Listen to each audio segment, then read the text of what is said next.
My best friend's boyfriend tried to catfish me as his GF and get in my pants, but I instantly knew it wasn't her and said, "Is this George?" I, 36M, have a childhood friend, Emily, 36F, whom I've known since we were 5. We originally met because our respective fathers were both German and living in the UK, having married British women. They became friends, and we were basically raised as siblings. Nothing remotely romantic has ever happened between us, and it's accurate to say I treat her like I do my other sisters. People struggle at times to believe nothing has happened between us, but is it so insane for someone with 3 sisters to treat a childhood friend as a 4th? We stopped being friends briefly when she got married way too young to her boss. He ended up being incredibly abusive, controlling her life at every level, and over the 3 years they were together, he basically isolated her from all friends and family. We reconciled when she divorced him. Around this time, I attended university and met my now wife early on. We were assigned to the same floor in halls. We've been together for 17 years now, and she's become really close to Emily over the years. Also at university, I met a guy, George, 36M, on my course. We were part of the same friendship group but didn't stay in touch until we coincidentally ended up working together a good 10 years after graduation. I ended up introducing him to Emily, and they started a relationship. A year or so later, they moved in together. Emily was happy, he was happy, and on the face of things, he seemed fine with me and Emily's friendship and never said anything. Over the past few weeks, I started getting texts from her, sometimes late at night, that were just, well, odd. I was suspicious when she used a common British shortening of my full name rather than the traditional German version our respective fathers and she would always use. When some overly flirty, almost outright dirty texting occurred, I immediately shut it down, 100% sure it wasn't her. I basically called him out and asked if this was, in fact, George using her phone and bluntly asked why he was trying to dirty text with me as his girlfriend. He never responded, but after explaining the situation to my wife, she went over to Emily's with my phone to see what was going on. I wasn't there for this, but she showed Emily our entire text history and what he had done. George came home, and they confronted him. He first outright denied it and had the audacity to accuse Emily of dirty texting me and trying to hide said cheating from my wife by saying he did it. Emily just left with my wife to come stay with us after this because there wasn't any reasoning with him. The morning after, he called and begged her to come home. He was crying and threw himself at her feet, claiming he did it out of jealousy. He highlighted that she was in the habit of deleting our conversations, which drove him mad, an apparent choice she makes for all her texts with everyone, not just me by the way, and he was always jealous of our relationship. He found it hard to see me with her, and after he saw her saying stuff like how she loved me, again, as siblings, not being able to read our texts drove him to basically go fishing to establish our relationship. The dirty texting was an attempt to bluntly see if it was something we, or more specifically I, would engage in. At this point, Emily asked for mine and my wife's opinion on this whole thing. I called BS on this being a mistake. Something he was driven to by jealousy?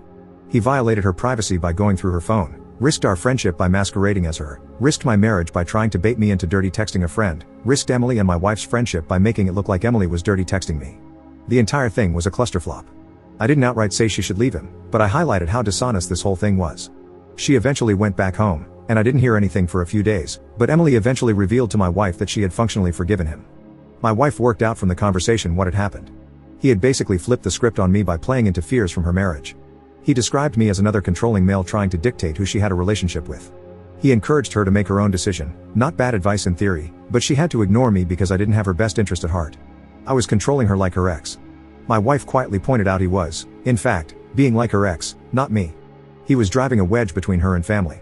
At this point, Emily just gave up. She said she couldn't win, couldn't decide between the man she loves and her brother, so screw it. Let's pretend it never happened. We haven't really spoken since. Apparently, part of forgetting this ever happened is also giving in to his worries about our friendship. Every time I try to bring up what he did, I've either been ignored or told to stay out of it. Honestly, this pisses me off that he's gotten exactly what he wanted. He's stopped us from talking. I know I can't force her to break up with him, but it seems like a catch-22. I can't push her to make a decision about what he did while he's got her convinced I'm controlling her. I rarely see George at work, and he's rightly kept the hell away from me. I was tempted to bring my sisters into this clusterflop, tell them what happened, as they love her like a sister too, and see if they can talk some sense into Emily, but that's somewhat manipulative too. So any advice here? Let crappy sleeping dogs lie?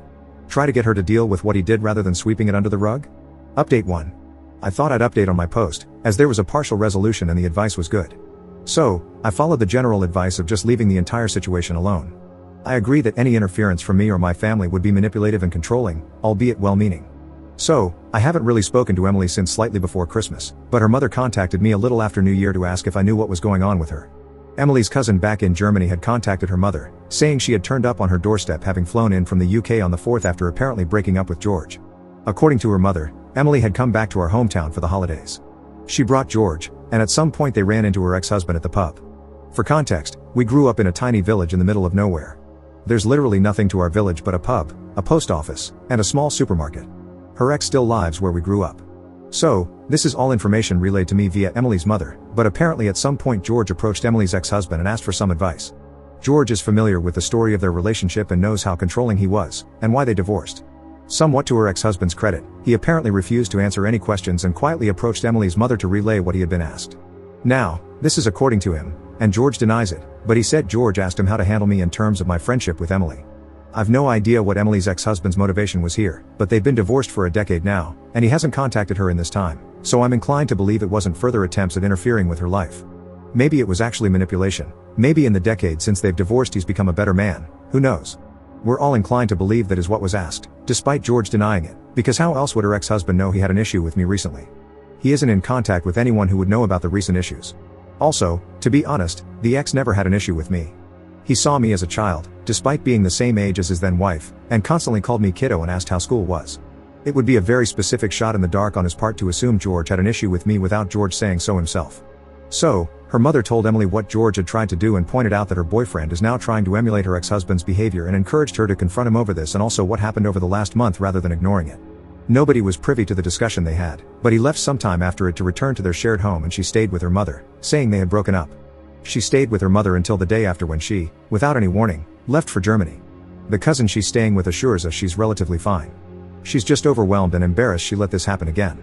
She couldn't handle being where she might run into either ex, so staying with her mother was off the table, and she just ran somewhere far but safe. I still haven't spoken to Emily. I've sent her a message with condolences and reassurance that she will always have a home here in the UK, and I've decided to continue giving her space while making it clear I am there for her. She hasn't responded, but I assume this is just out of awkwardness over what happened and how technically George was once my friend. He hasn't spoken to me either, and I haven't seen him at work at all. So yeah, not a happy ending per se. It shouldn't have taken her abusive ex getting involved for a resolution, but as people predicted, George was being abusive and he would repeat that behavior. I suppose it was relatively painless that he showed his true colors so emphatically without much further abuse. This could have dragged on. Thanks for the advice. Me staying out of it didn't make this any easier for her, but it probably avoided making it worse. Update 2.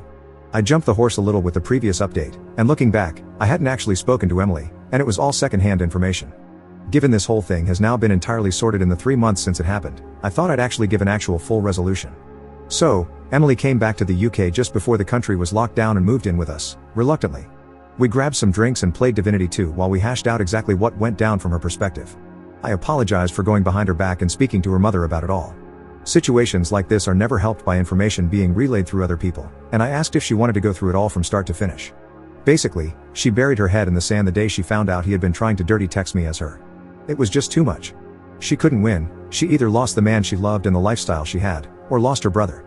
I assured her she'd never lose me, but she revealed she low-key hated the fact she let herself be taken advantage of like this twice and couldn't face me, having not listened to my advice.